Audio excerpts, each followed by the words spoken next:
What the fuck is up? It is your West Coast Packer backer. Higher point of view here to discuss, to talk about our opponent this week, the Pittsburgh Steelers. It will be happening at Lambeau Field, the 1 o'clock game. It shall be on TV. I know it's on TV out here. Here's the first for y'all. We're going to do a joint today.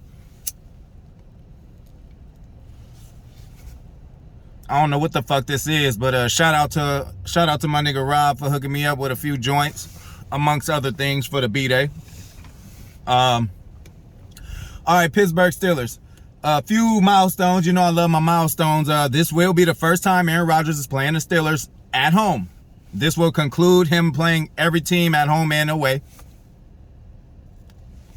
I believe I discussed this before. The reason he didn't play was one, I think, was the Brett Hundley thing when he was in for the collarbone, and another one, we might have been like so out that, you know, we didn't get to play him. So, and then another time, I remember it was in Pittsburgh. It was a close one, and they beat us, but that was a while ago. But this game, it is not the same Ben Roethlisberger we're used to. Seems like everybody is kind of like that Drew Brees thing last year. It seems like this might be his last year from the way he looks. But the Packer fan in me is saying, don't sleep, okay? This is probably what they would call a trap game, you know? Because we're supposed to beat this team. Shit, an ashtray would be nice. See, I'm unprepared.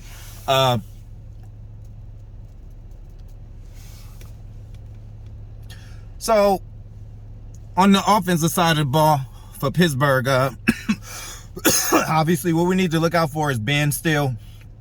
And I'm just going to hold out hope because, listen, they still beat Buffalo. I'm just going to, like, say there could be, he's not the same Ben. There could be any given time that he could channel that in for 1 or 2 plays, I would say, or maybe even a game. So the problem with him was you had to pressure him to kind of get him shuffled. But then even after pressure him, you had to get him down to the ground. He used to fight people off, and you know how Ben used to do it. But he's not quite the same anymore. It just seems like he falls straight down. But it's something about Lambeau Field and the Packers, kind of like, you know, Lakers, Staples Center, you know, away teams try to play even better because they say, you know, as soon as you walk into Lambeau, you just feel the mystique, you feel the history, you just smell the football. But and then again, Steelers original team, original logos are going against each other. Always like that. Steelers got a dope logo. That's the only compliment I'm going to give them this week. But on the offensive side, obviously I said we got Ben. They got this rookie running back. He seems to have all the skills, but they haven't used him like they should have. Maybe they were down too much in the past 2 games or whatever, but he's something to look out for. Najee Harris, I believe his name is. But we got to look out for the receivers, man. Last week, we got a good dose of some good receivers, Ayuk and Deebo Samuel. This week is going to be the same, man. Watch out for Chase Claypool. That motherfucker like 6'6". He had his coming out party last year when he had them 4 touchdowns, but just his size and speed, he's out of Notre Dame. Just his size and speed we got to look out for. I actually seen him at the Grove, too, out here. And I hollered at him, too. I'm like, hey, Chase, what's happening, man? I'm like, good luck this year, except against the Packers. You already know I had to represent y'all. Yeah, I seen his ass, but he'll remember that. But obviously, Juju Smith-Schuster. I don't know, you know, he was on an injury report or whatever, but expect him to play. I mean, he's their best receiver. I don't think he turned out to what we all or what I thought he was going to be, you know, after Antonio Brown leaves that and gives him the #1 spot. But he's still there, and he's somebody we got a game plan around. And that's it, you know. Let's jump on them early. Hopefully we receive the ball first so they can fall behind and they can't use a running game. And I want Ben throwing as much as possible. So let's try to make that happen, Packers. Start off fast and make that shit happen. On the defensive side now, you know, don't even look at the record. You can't look at the record. You got to look at who the fuck they got over there. You got the Watt guy over there, you know. As far as best pass rushers, I go with him and Bosa. You know, one of the best, not the best. I go with him and Bosa, but I think he's actually more versatile than Bosa. Bosa's just like, you know, he's a rusher and he gonna get to the quarterback. Why to actually drop back on your ass? You know what I'm saying? So we gotta circle him wherever he is and, you know, either run away from him, run straight to him, whatever we need to do. But we do need to establish the run against them to tire them boys up there, you know. So not just him. They got Melvin Ingram. Always liked him too.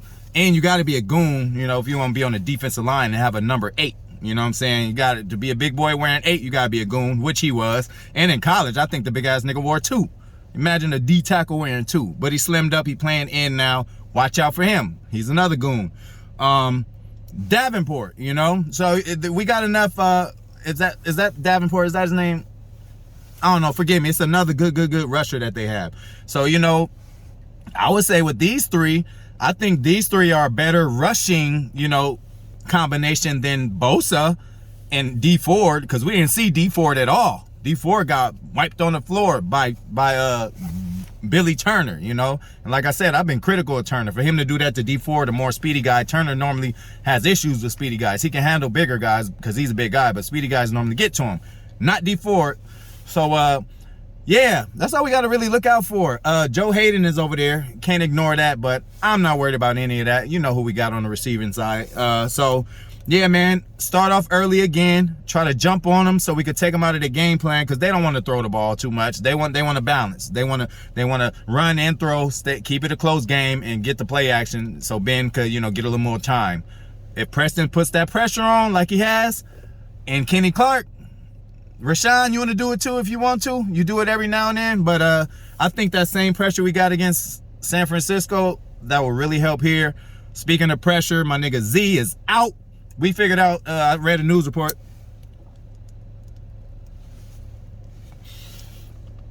that he had surgery.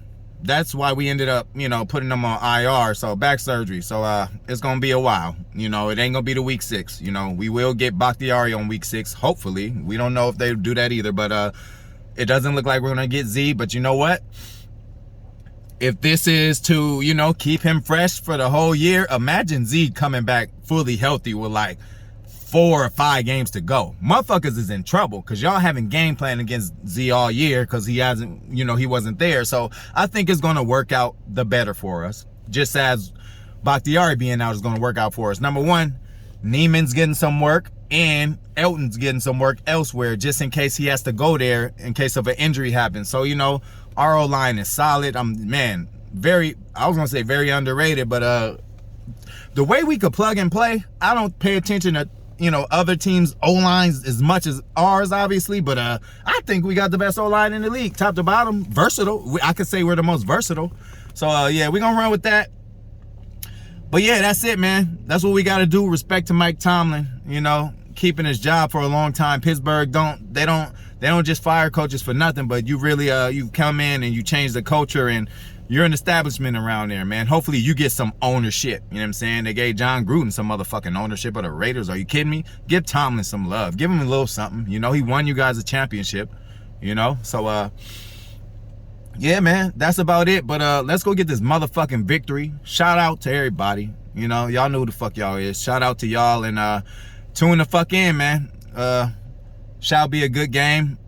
You know, shouldn't be close as Frisco, obviously, but I see us winning by a touchdown or 10 points, you know, or it could be a blowout. It's at Lambeau. Let's blow them out. But you know, 10 points is where I'm gonna go with. But that's it. I'm gonna leave you with that. I'm gonna leave you with this. I'm motherfucking out. I'm gonna take this hit.